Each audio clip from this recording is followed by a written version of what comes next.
Okay. देखिए बच्चों, आज बात करेंगे हम एंजाइना के ट्रीटमेंट की और बेसिकली हमने नाइट्रेट्स की फार्माकोलॉजी को कवर करके रखा है। आज हम बात करेंगे बीटा ब्लॉकर्स की। तो बीटा ब्लॉकर्स में देखिए, अगर हम बीटा ब्लॉकर्स की बात करें तो स्पेसिफिकली जो कार्डियक पे रिसेप्टर होता है वो बीटा 1 होता है। तो यहाँ पे जैसे कि मैंने जब हमने एनालॉजी पढ़ा था तो उसमें हमने कहा था कि आप डंकी को बार बार रिपीटेटिवली बोझ को ले जाने के लिए जो नंबर ऑफ रेपिटेशंस है तो उसको हमने कंपेयर किया था हार्ट रेट से। तो हार्ट रेट को हमने स्लो करने की बात कही थी ताकि हमें एंजाइना में हेल्प हो, क्योंकि मायोकार्डियम पे जो स्ट्रेच पड़ेगा या जो मायोकार्डियम का जो वर्क है वो बीटा ब्लॉकर देने से बेसिकली रिड्यूस होगा, क्योंकि हम जो है हार्ट रेट कम कर देंगे बीटा ब्लॉकर देकर।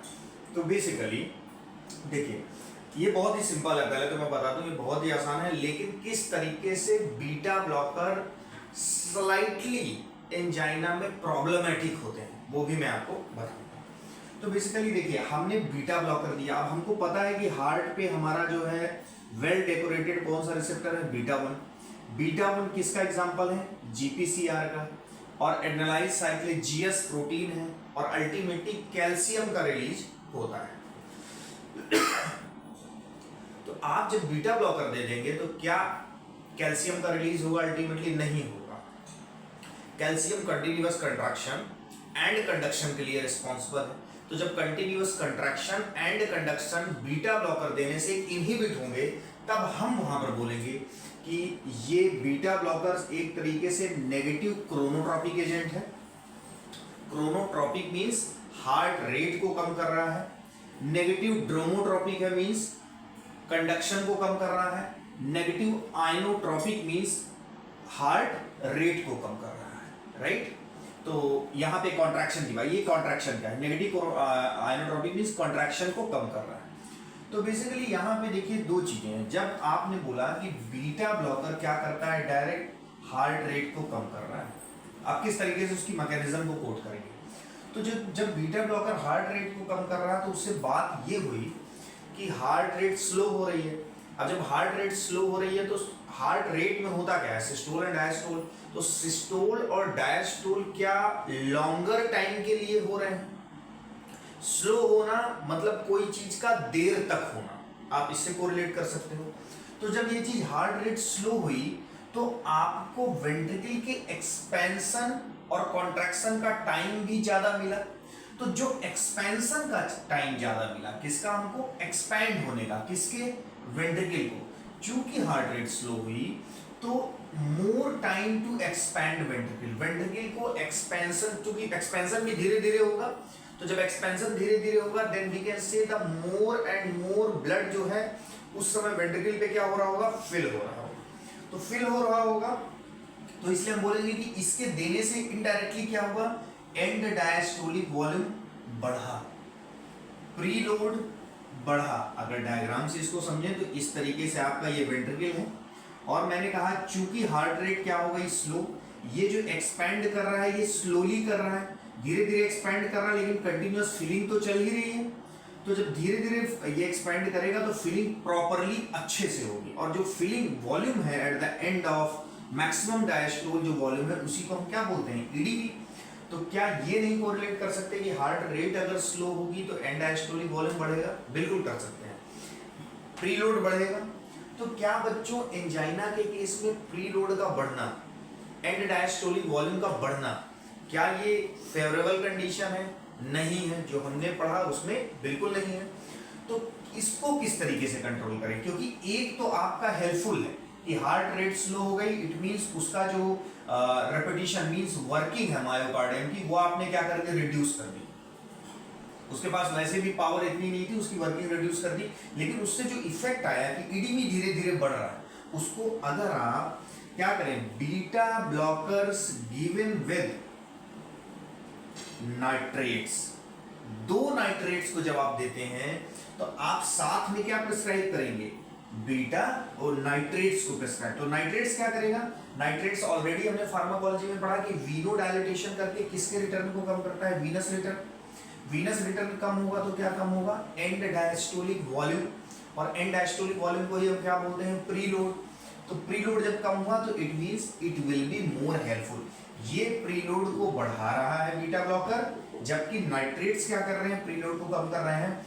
तो this is the best combination कि आप beta blocker in between the two doses of the nitrates, जब हम पढ़ते थे कि टॉलरेंस हो जाता है और बीच में 8 घंटे से 10 घंटे का गैप होना चाहिए, वहां पे आप बीटा ब्लॉकर प्रिस्क्राइब करेंगे, राइट।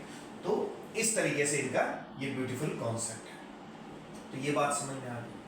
अब बीटा ब्लॉकर के साथ एक फेनोमेना जुड़ा हुआ है, वो है बीटा ब्लॉकर को कभी भी, जिस तरीके से हमने क्लोनिडिन में पढ़ा था, बीटा ब्लॉकर को कभी भी एब्रप्टली डिसकंटिन्यू नहीं करते। एब्रप्टली डिसकंटिन्यू करने का मतलब कि आप लॉन्ग टर्म के लिए बीटा ब्लॉकर ले रहे थे और आपने अचानक किसी डे में क्या कर दिया, उसको बंद कर दिया, उसका लेना बंद। तो उससे प्रॉब्लम क्या होती है, देखिए, चूंकि मायोकार्डियम पे बीटा 1 वेल डेकोरेटेड रिसेप्टर्स होते हैं, all over the myocardium well decorated beta 1 receptor पाए जाते हैं।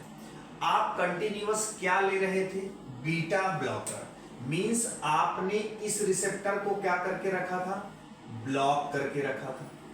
अच्छा बच्चों, हमने प्रीवियस सेमेस्टर में भी ये पढ़ा था, इस कॉन्सेप्ट को समझा था कि जब कोई ब्लॉकर लेते हैं तो वो चूंकि नेचुरल बीटा 1 रिसेप्टर एड्रेनालिन के लिए होते हैं, नॉरएपिनेफ्रिन के लिए होते हैं, जिनसे adrenaline norepinephrine normal natural state में इससे बाइंड होकर अपना फार्माकोलॉजिकल रिस्पांस देता है। तो आप जब इसको by the drug means beta blocker use करके कंटीन्यूअस ब्लॉक करके रखते हैं, तो सेल क्या करती है, सेल बीटा 1 रिसेप्टर की सिंथेसिस को प्रमोट करती है। और देखिए यहां पे क्या हुआ, in long run beta 1 receptor क्या हो गए, अप रेगुलेटेड। इनको क्या बोलते हैं, अप रेगुलेटेड। अप रेगुलेटेड मतलब वहां पे केवल 3 रिसेप्टर दिखाए गए, जबकि यहां नंबर ऑफ रिसेप्टर क्या हो गया, बीटा 1 बढ़ गए।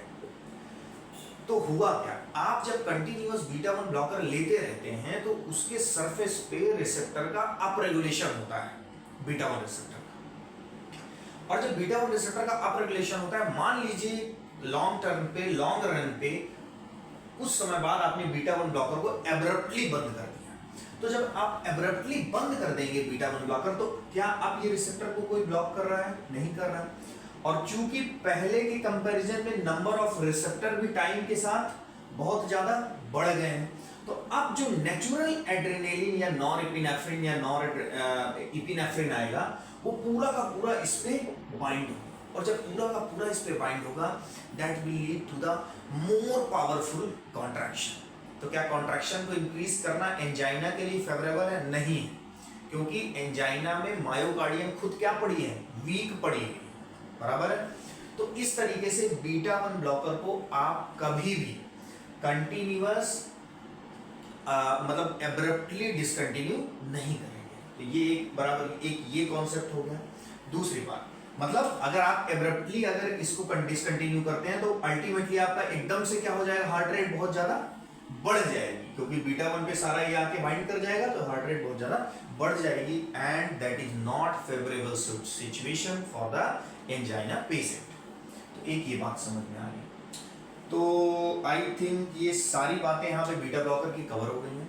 तो बीटा ब्लॉकर में बेसिकली आपको ये ध्यान के रखना है, एक तो ये अप रेगुलेशन वाला कॉन्सेप्ट, किस तरीके से हार्ट रेट को स्लो कर रहा है बट ईडीवी को इनडायरेक्टली बढ़ा रहा है, तो इस वजह से हम नाइट्रेट देते हैं, ये आपको मेंशन करना होगा, राइट। तो एक ये बात हो गई। ये नेगेटिव क्रोनोट्रॉपिक ड्रोमोट्रॉपिक और एनियोट्रॉपिक है।